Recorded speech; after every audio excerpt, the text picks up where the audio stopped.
자, 이제 여기서 정말 중요한 이야기를 하나 더 드려야 합니다. 제가 지금까지 말씀드린 식후 눕기, 만세 수면, 바른 자세는 하루 종일 누워있으라는 뜻이 절대 아닙니다. 이걸 오해하시면 안 됩니다. 저는 늘 이렇게 비유합니다. 식후 20분의 휴식은 자동차에 연료를 채우는 시간입니다. 연료를 가득 채운 뒤에도 계속 주차장에만 세워두는 사람은 없습니다. 목적지는 반드시 향해야 합니다. 뇌도 마찬가지입니다. 식후 20분 동안 혈액과 산소를 충분히 공급받아 맑아진 바로 그 시간이 뇌가 가장 똑똑하게 일할 수 있는 골든타임입니다. 이때 가만히 계시기보다는 가볍게 동네 한 바퀴를 산책하시거나 바둑을 두고 신문을 읽고 새로운 것을 배우는 활동을 시작하셔야 합니다. 뇌는 쓰면 쓸수록 연결이 단단해지고 쓰지 않으면 아주 빠르게 녹슬어버립니다. 잘 쉰 뒤 잘 쓰는 것, 이것이 뇌 건강의 핵심입니다. 많이 받는 질문도 정리해드리겠습니다. 밥 먹고 누우면 살찌지 않나요? 아닙니다. 오히려 억지로 움직이며 스트레스를 주면 몸은 에너지를 지방으로 저장하려 합니다. 편안한 휴식은 소화와 대사를 더 효율적으로 만듭니다. 소화 안 되지 않나요? 상체를 살짝 올린 휴식은 오히려 위장 혈류를 도와 소화를 촉진합니다. 베개는 어떤 게 좋나요? 너무 높지도 낮지도 않게 목에 자연스러운 곡선을 받쳐주는 것이 가장 좋습니다. 마지막으로, 기운이 없어서 하루 종일 눕고 싶은데요? 이 질문에는 단호히 말씀드립니다. 안 됩니다. 휴식은 전략이어야지 생활이 되어서는 안 됩니다. 여러분, 오늘 제가 전해드린 내용은 거창한 비법이 아닙니다. 우리 몸의 원리를 이해하고 그 흐름에 맞춰 사는 아주 상식적인 선택입니다. 하지만 이 상식을 단 3일이라도 실천하는 분들은 생각보다 많지 않습니다. 저는 여러분이 그 소수의 주인공이 되시길 진심으로 바랍니다. 부지런함 때문에 몸을 혹사하지도 마시고 휴식이라는 이름 뒤에 숨어 삶을 멈추지도 마십시오. 잘 쉬고 더 잘 움직이는 것, 이 절묘한 균형이 여러분을 무병장수의 길로 이끌 것입니다. 여러분은 이미 충분히 열심히 살아오셨습니다. 이제는 여러분의 뇌가 여러분께 조금 다른 삶의 방식을 요청하고 있습니다. 그 요청에 귀 기울이는 순간 내일 아침 눈을 뜰 때 몸은 분명히 달라져 있을 것입니다. 저는 여러분이 맑은 정신으로 가족과 웃고 배우고 움직이며 남은 인생을 즐기시길 진심으로 응원합니다. 여러분의 주치의로서 끝까지 함께하겠습니다. 최어르신의 이야기를 조금 더 이어가 보겠습니다. 많은 분들이 얼굴이 붓거나 다리가 잘 붓는 증상을 겪으면서도 이렇게 생각하십니다. 어제 좀 짜게 먹었나 보다. 나이가 들면 원래 붓지 하고 말이죠. 하지만 제가 진료실에서 수없이 확인한 사실은 이런 작은 변화들이 신장이 보내는 가장 초기의 구조신호라는 점입니다. 아침에 눈을 떴을 때 눈꺼풀이 잘 뜨이지 않고 오후가 되어도 발목 붓기가 빠지지 않는다면 그것은 단순한 피로나 노화의 문제가 아닐 수 있습니다. 신장이 제 역할을 제대로 하지 못하면 몸속에 남아있어야 할 것이 남고 빠져나가야 할 수분과 노폐물이 빠져나가지 못해 이렇게 붓기라는 형태로 나타나기 때문입니다. 최어르신 역시 처음에는 이 변화를 가볍게 넘기셨습니다. 하지만 크레아티닌 수치 1.5라는 숫자는 결코 가벼운 신호가 아닙니다. 일반적으로 이 수치가 1.3을 넘기기 시작하면 이미 신장의 여과 능력은 상당 부분 손상된 상태라고 봅니다. 더 무서운 점은 이 단계까지 와도 통증이 거의 없다는 사실입니다. 그래서 많은 분들이 병이 깊어질 때까지 알아차리지 못합니다. 저는 종종 신장을 이렇게 비유합니다. 말없이 집안일을 도맡아 하다가 어느 날 갑자기 쓰러지는 성실한 일꾼 같다고요. 그동안 아무 불평도 하지 않던 장기가 더 이상 버틸 수 없을 때에야 비로소 신호를 보내는 겁니다. 문제는 그 신호가 너무 조용하다는 것이죠. 여러분, 지금 몸에 큰 불편함이 없다고 해서 절대 안심하시면 안 됩니다. 신장은 아프다고 외치지 않습니다. 대신 붓기, 피로, 소변 변화 같은 작은 힌트로 우리에게 말을 걸고 있을 뿐입니다. 이 신호를 놓치면 나중에는 투석이나 이식이라는 아주 무거운 선택지 앞에 서게 될 수도 있습니다. 이제부터 들려드릴 이야기는 왜 이런 일이 우리나라에서 특히 흔한지, 그리고 왜 남성 어르신들이 더 위험한지에 대한 이야기입니다. 여기까지 들으셨다면 이미 여러분은 신장을 지키기 위한 첫 번째 관문을 넘고 계신 겁니다. 여러분, 이쯤에서 잠시 현실을 직시해 볼 필요가 있습니다. 대한민국 통계를 보면 깜짝 놀라실 겁니다. 우리나라 국민 10명 중 1명은 평생 한 번 이상 신장 질환을 겪습니다. 남성은 무려 13%에 달하고 여성도 10% 가까이 됩니다. 결코 드문 병이 아니라는 뜻입니다. 하지만 이상하게도 신장 질환은 늘 남의 일처럼 여겨집니다. 특히 중장년 남성분들이 더 위험한 이유가 있습니다. 겉으로는 체력이 좋아 보이고 참고 견디는 데 익숙하다 보니 몸이 보내는 신호를 대수롭지 않게 넘기는 경우가 많기 때문입니다. 이 정도는 괜찮다, 아직 일할 수 있다는 말로 스스로를 설득하다가 어느 순간 검사표 앞에서 큰 충격을 받게 됩니다. 신장이 무서운 이유는 기능의 70% 이상이 망가질 때까지도 통증이나 뚜렷한 자각 증상이 거의 없다는 점입니다. 마치 집안 구석에서 배수관이 서서히 막히고 있는데 냄새도 소리도 없다가 어느 날 갑자기 물이 역류해 집안이 엉망이 되는 것과 같습니다. 그제야 문제를 알아차리지만 이미 손쓸 수 없는 경우가 많습니다. 신장은 우리 몸의 필터입니다. 피 속을 흐르는 노폐물과 독소를 하루 종일 묵묵히 걸러내고 몸에 꼭 필요한 것만 남겨주는 역할을 합니다. 그런데 이 필터가 망가지면 어떻게 될까요? 오래된 아파트에서 배수관이 막히면 화장실, 싱크대, 욕실까지 전부 문제가 생기듯 신장이 멈추면 우리 몸 전체가 독소로 가득 차게 됩니다. 결국 많은 분들이 평생 기계에 의존해 피를 걸러내는 투석을 받거나 큰 수술을 감당해야 하는 상황까지 가게 됩니다. 더 안타까운 건 이 과정 대부분이 조금만 일찍 알았더라면 피할 수 있었다는 사실입니다. 특히 나이가 들수록 신장의 여과 능력은 자연스럽게 떨어지기 때문에 우리가 무심코 먹는 음식 하나하나가 신장에겐 큰 부담이 됩니다. 지금 이 순간 아무런 불편함이 없다고 해서 안심하지 마십시오. 신장은 조용히, 하지만 아주 정직하게 무너집니다. 그리고 그 결과는 삶의 질을 송두리째 바꿔놓습니다. 다음 이야기에서는 바로 그 운명을 가르는 결정적인 요소, 우리가 매일 먹는 음식에 대해 말씀드리겠습니다. 여러분, 신장은 참 정직한 장기입니다. 우리가 어떻게 대하느냐에 따라 그대로 반응합니다. 저는 신장을 종종 몸속 정수기 필터에 비유합니다.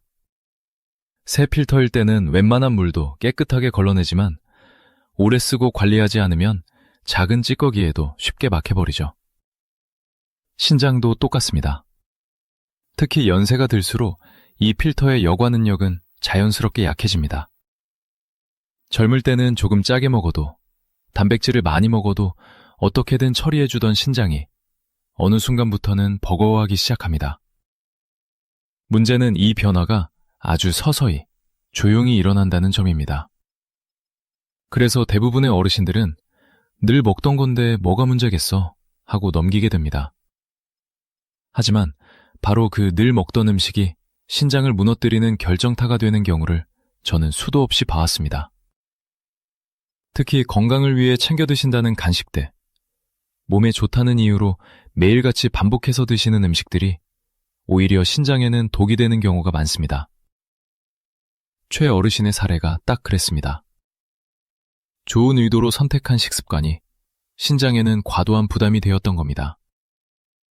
여기서 꼭 짚고 넘어가야 할 사실이 있습니다. 신장에 나쁜 음식은 자극적인 음식만이 아닙니다. 달고, 짜고, 기름진 음식뿐 아니라 건강식이라는 이름으로 포장된 음식도 신장 상태에 따라서는 위험해질 수 있습니다. 칼륨, 인, 단백질이 과도하게 많은 음식은 신장 기능이 떨어진 분들께 치명적일 수 있습니다.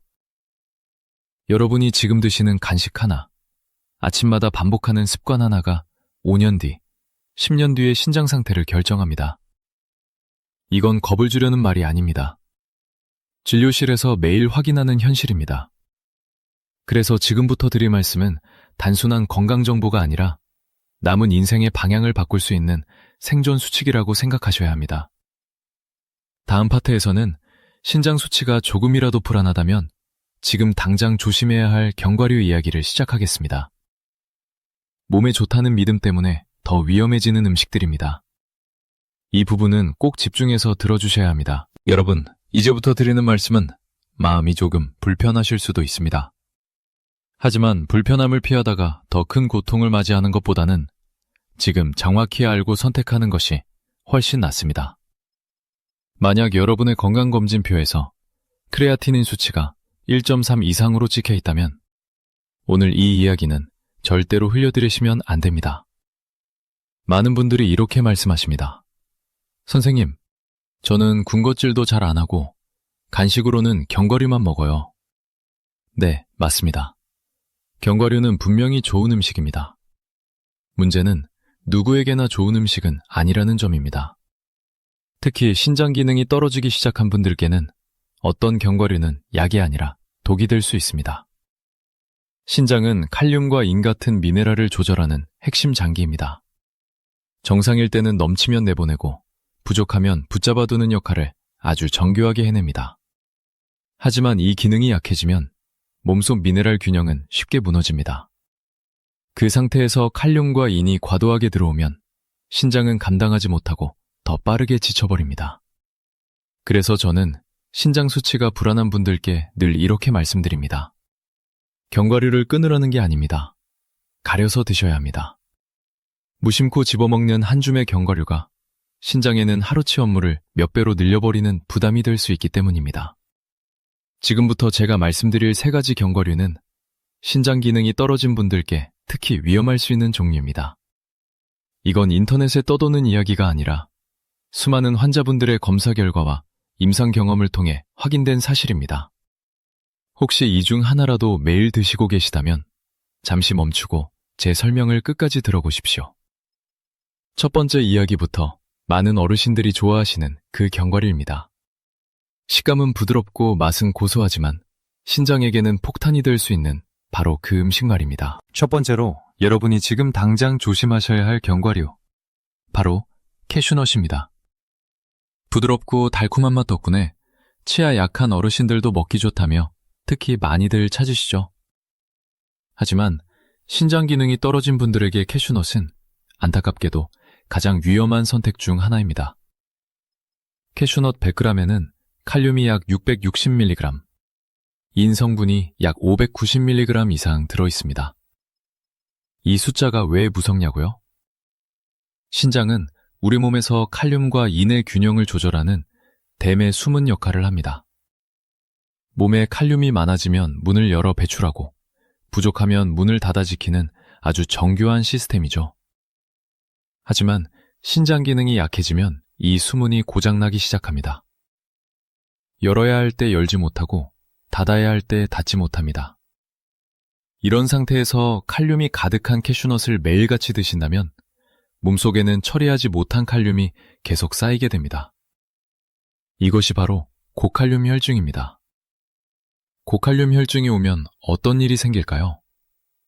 먼저 근육에 힘이 빠지고 이유 없이 몸이 축 처집니다. 심하면 가슴이 두근거리고 심장 박동이 불규칙해지는 부정맥이 생길 수 있습니다. 실제로 응급실에서 갑자기 쓰러진 어르신들 중 상당수가 원인을 추적해보면 고칼륨 혈증이 문제였던 경우가 많습니다. 인 성분도 결코 가볍게 볼 수 없습니다. 신장이 인을 배출하지 못하면 인은 혈액 속에 쌓이면서 우리 뼈에서 칼슘을 빼앗아갑니다. 그 결과 뼈는 약해지고 혈관벽은 돌처럼 딱딱하게 굳어갑니다. 이게 바로 혈관 석회화입니다.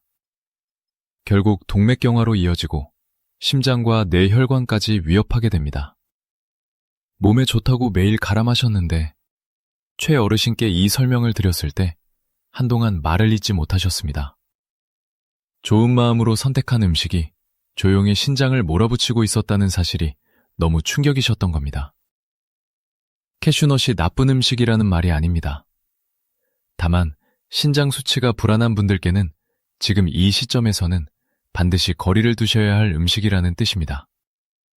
다음 파트에서는 많은 분들이 건강의 상징처럼 여기지만 신장에는 또 다른 위험이 되는 견과류 이야기를 이어가겠습니다. 두 번째로 반드시 짚고 넘어가야 할 견과류는 바로 아몬드입니다. 아몬드는 오랫동안 건강의 상징처럼 여겨져 왔습니다. 혈관에 좋다. 콜레스테롤을 낮춘다. 뇌 건강에 좋다. 이런 이야기들을 한 번쯤은 다 들어보셨을 겁니다. 하지만 신장 상태가 좋지 않은 분들께는 이 아몬드가 전혀 다른 얼굴을 드러냅니다. 문제의 핵심은 바로 옥살레이트라는 성분입니다.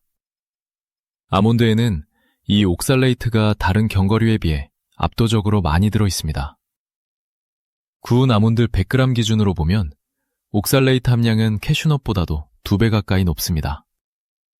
이 성분이 왜 위험하냐면 소변 속에서 칼슘과 만나면 아주 단단하고 날카로운 결석을 만들어내기 때문입니다. 이 결석은 단순한 돌이 아닙니다. 현미경으로 보면 모서리가 날카로운 작은 칼 조각과도 같습니다. 이 결석들이 신장 안을 지나가면서 조직을 긁고 미세한 상처를 반복적으로 내게 됩니다. 저는 이 상황을 이렇게 설명합니다. 정수기 필터 안에 날카로운 유리 조각이 가득 들어있는 상태라고요.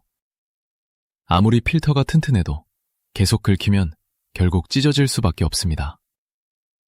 특히 이미 신장 결석을 한 번이라도 겪으신 분들 또는 검사에서 신장 수치가 경계선에 있는 분들께 아몬드는 정말 조심해야 할 음식입니다.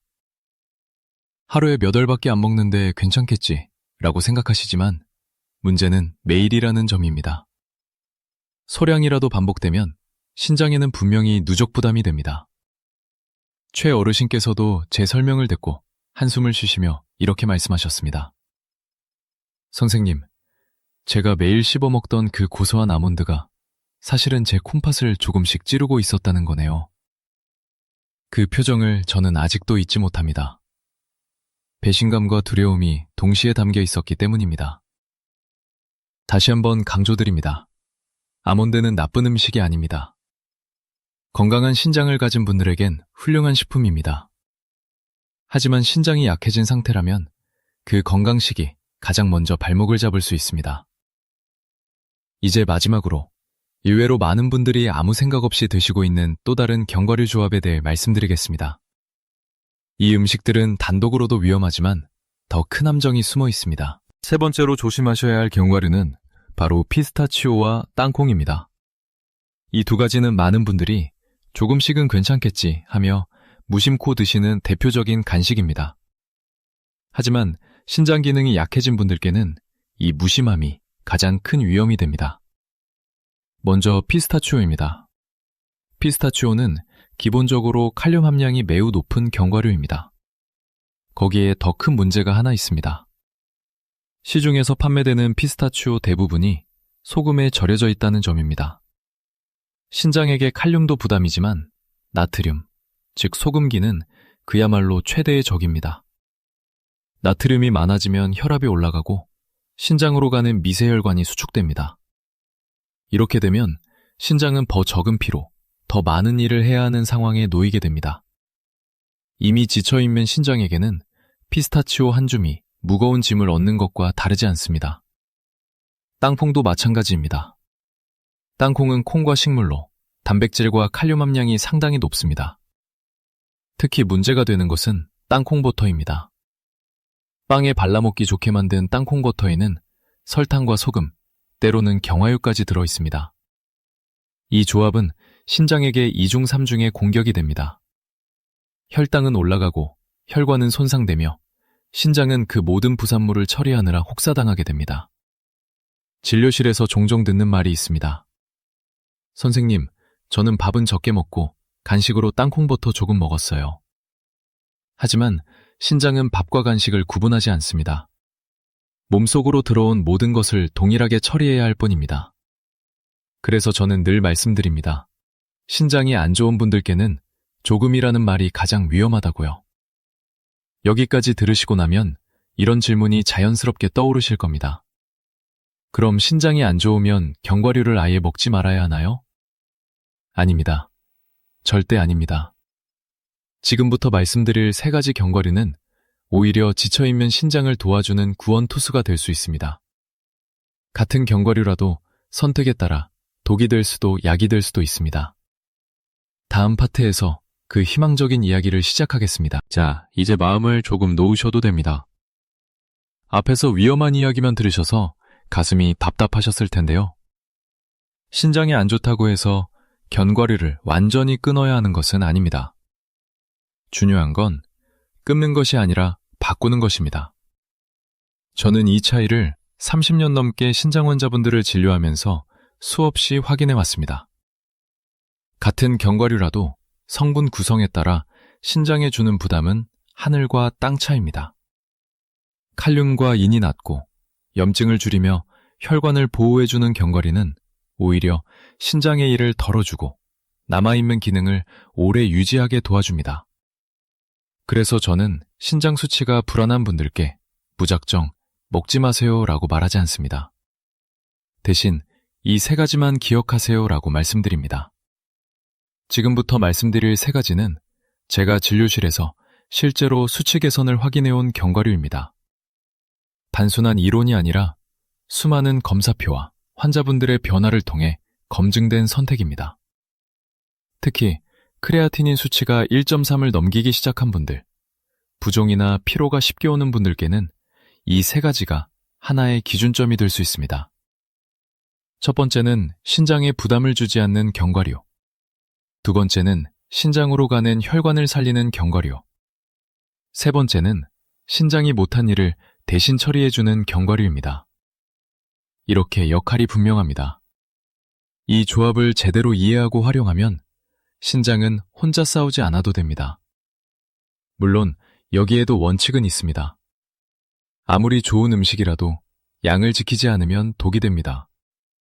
하지만 적절한 양과 타이밍만 지킨다면 이 세 가지는 여러분의 간식을 바꾸는 것만으로도 신장의 미래를 바꿀 수 있는 강력한 도구가 됩니다. 이제 하나씩 차분히 설명드리겠습니다. 첫 번째, 신장 환자에게 생명줄이라고까지 불리는 견과류입니다. 많은 분들이 이름은 들어봤지만 왜 좋은지는 잘 모르고 지나쳤던 바로 그 견과류 이야기부터 시작하겠습니다. 첫 번째로 소개해드릴 견과류는 마카다미아입니다. 저는 신장 환자분들께 이렇게 말씀드립니다. 간식을 바꾸셔야 한다면 오늘부터 마카다미아로 바꾸십시오. 그만큼 마카다미아는 신장에 부담이 적으면서도 영양적으로 뛰어난 선택입니다. 마카다미아의 가장 큰 장점은 칼륨과 인 함량이 다른 견과류에 비해 현저히 낮다는 점입니다. 앞에서 말씀드린 캐슈너츠나 아몬드와 비교하면 절반 수준밖에 되지 않습니다. 이 말은 곧 신장이 처리해야 할 짐이 훨씬 적다는 뜻입니다.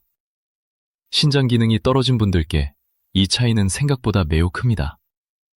여기에 더해 마카다미아에는 팔미톨레산이라는 특별한 지방산이 풍부하게 들어 있습니다.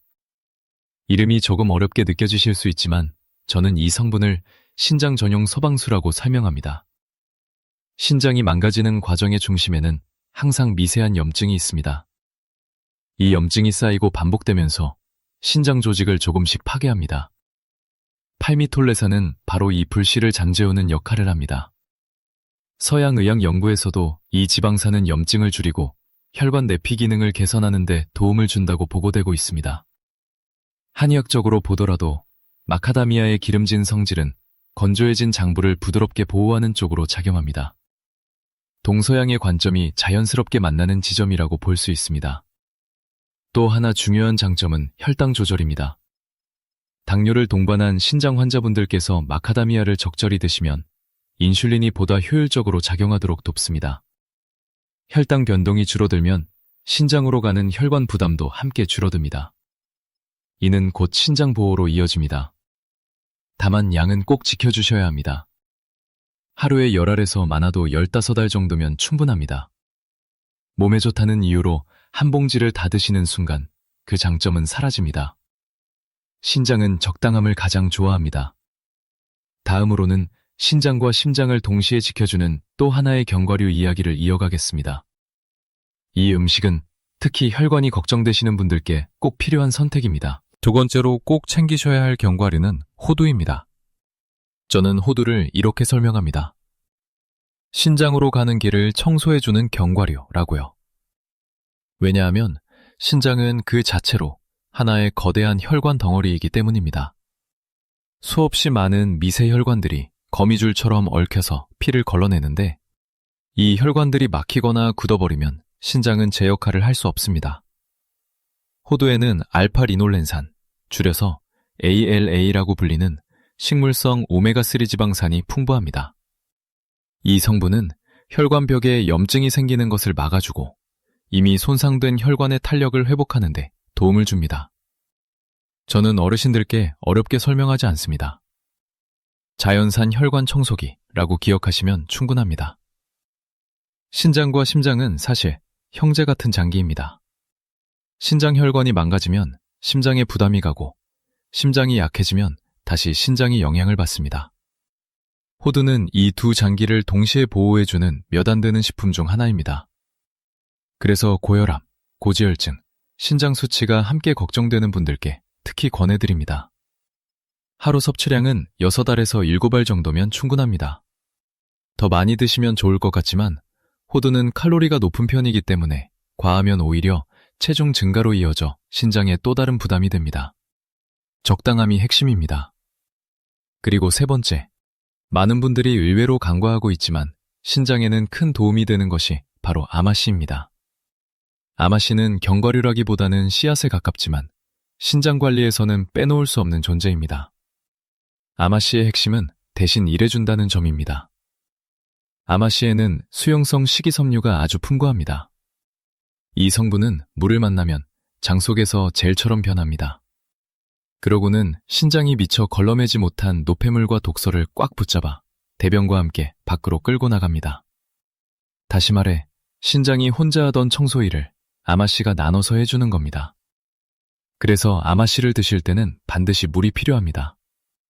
아마씨 한 큰술에 물 한 컵, 이 비율을 꼭 기억하십시오. 물 없이 아마씨만 드시면 오히려 장에서 굳어 변비를 유발할 수 있습니다. 제배로만 드시면 아마씨는 지친 신장에게 든든한 일꾼을 하나 더 보내주는 셈이 됩니다. 다음 파트에서는 많은 분들이 견과류보다 더 위험하다고 놀라시는 숨겨진 신장의 적에 대해 말씀드리겠습니다. 이 부분은 정말 중요합니다. 여러분, 이제부터 드리는 말씀은 견과류 이야기보다 더 중요할 수도 있습니다. 많은 분들이 음식만 조심하면 되겠지라고 생각하시지만 실제로 신장을 가장 빠르게 망가뜨리는 숨은 복병은 따로 있습니다. 바로 무심코 드시는 소염 진통제입니다. 허리가 아프고 무릎이 쑤시고 어깨가 결릴 때 약국에서 쉽게 사드시는 그 약들 말입니다. 진료실에서 검사 결과를 놓고 이야기를 나누다 보면 크레아티닌 수치가 갑자기 치솟은 분들 중 상당수가 이렇게 말씀하십니다. 선생님, 특별히 바꾼 건 없고 요즘 관절이 아파서 진통제 좀 자주 먹었습니다. 소염 진통제는 통증을 줄여주는 대신 신장으로 가는 혈류를 줄이는 작용을 합니다. 쉽게 말해 신장으로 들어가는 피의 길을 좁혀버리는 겁니다. 신장은 충분한 혈액이 들어와야 노폐물을 걸러낼 수 있는데 이 길이 막히면 여과 능력이 급격히 떨어집니다. 그 결과 크레아티닌 수치는 순식간에 올라가고 신장은 큰 타격을 받게 됩니다. 문제는 이 약들이 너무 쉽게 구할 수 있다는 점입니다. 그래서 위험성을 체감하지 못한 채 장기간 복용하는 경우가 많습니다. 특히 연세가 드신 분들, 이미 신장 수치가 경계선에 있는 분들께는 이 약들이 치명적일 수 있습니다. 견과류를 아무리 가려 먹어도 진통제를 무심코 드신다면 신장은 버티기 어렵습니다. 물론 통증을 무조건 참으라는 뜻은 아닙니다. 다만 통증이 반복되거나 약을 자주 드셔야 하는 상황이라면 반드시 의사와 상담하셔야 합니다. 신장 상태에 맞는 약을 선택하고 복용 기간과 용량을 조절하는 것만으로도 신장을 지킬 수 있습니다. 이제 여러분은 선택의 갈림길에 서 계십니다. 무엇을 피해야 하는지, 무엇을 바꿔야 하는지, 무엇을 조심해야 하는지까지 충분히 들으셨습니다. 다음 파트에서는 이 모든 내용을 하루 일과 속에서 어떻게 실천해야 하는지, 신장을 살리는 24시간 황금 시간표를 차분히 정리해드리겠습니다. 여기까지 오셨다면 이미 절반은 성공하셨습니다. 초의 어르신께서 어느 날 이렇게 물으셨습니다. 선생님, 이론은 이제 알겠는데요. 하루 중에 언제, 어떻게 먹어야 신장이 제일 좋아할까요? 아주 중요한 질문입니다. 아무리 좋은 음식도 타이밍을 놓치면 효과가 반감됩니다. 신장을 살리는 데에도 분명한 황금 시간표가 있습니다. 아침에 눈을 뜨면 가장 먼저 미지근한 물 한 잔을 천천히 드십시오. 밤새 신장은 묵묵히 노폐물을 걸러내느라 쉬지 못했습니다. 이 물 한 잔은 신장에 문을 열어주는 마중물입니다. 그 다음으로 호두 6알 정도를 드시면 좋습니다. 호두의 좋은 지방은 공복 상태에서 흡수율이 가장 높아 신장과 혈관을 부드럽게 보호해줍니다. 마치 하루를 시작하기 전 기계에 기름칠을 해주는 것과 같습니다. 점심 식사 직후에는 아마씨 한 큰술을 챙기십시오. 가루로 만들어 밥이나 반찬에 섞어 드셔도 좋습니다. 단, 이때 반드시 물을 넉넉히 드셔야 합니다. 종이컵 2잔 정도의 물이 함께 들어가야 아마씨의 식이섬유가 제대로 역할을 합니다. 물 없이 드시면 오히려 변비를 부를 수 있으니 꼭 기억하셔야 합니다. 오후 3시나 4시쯤 기운이 떨어지고 입이 심심할 때는 마카다미아 10알 정도를 간식으로 드십시오. 이 시간대는 혈당이 흔들리기 쉬운데 마카다미아는 신장에 부담을 주지 않으면서도 에너지를 안정적으로 공급해줍니다. 단, 하루 총 섭취량은 30g을 넘기지 않는 것이 원칙입니다. 저녁 식사는 가급적 가볍게, 붉은 고기보다는 채소 위주로 드시는 것이 좋습니다. 브로콜리나 피망처럼 비타민이 풍부한 채소들은 견과류의 좋은 성분들이 몸에서 제대로 작동하도록 돕는 조력자 역할을 합니다. 이 루틴을 일주일만 실천해 보셔도 몸이 먼저 반응하는 걸 느끼실 겁니다. 이제 진료실에서 가장 많이 받는 질문 몇 가지를 정리해 드리겠습니다. 첫 번째 질문입니다. 선생님, 제 크레아티닌 수치가 1.1인데 정상 아닌가요? 여기에는 함정이 있습니다. 크레아티닌 수치는 근육량에 영향을 받습니다. 근육이 적은 어르신이나 여성분들은 신장이 나빠지고 있어도 수치가 정상처럼 보일 수 있습니다.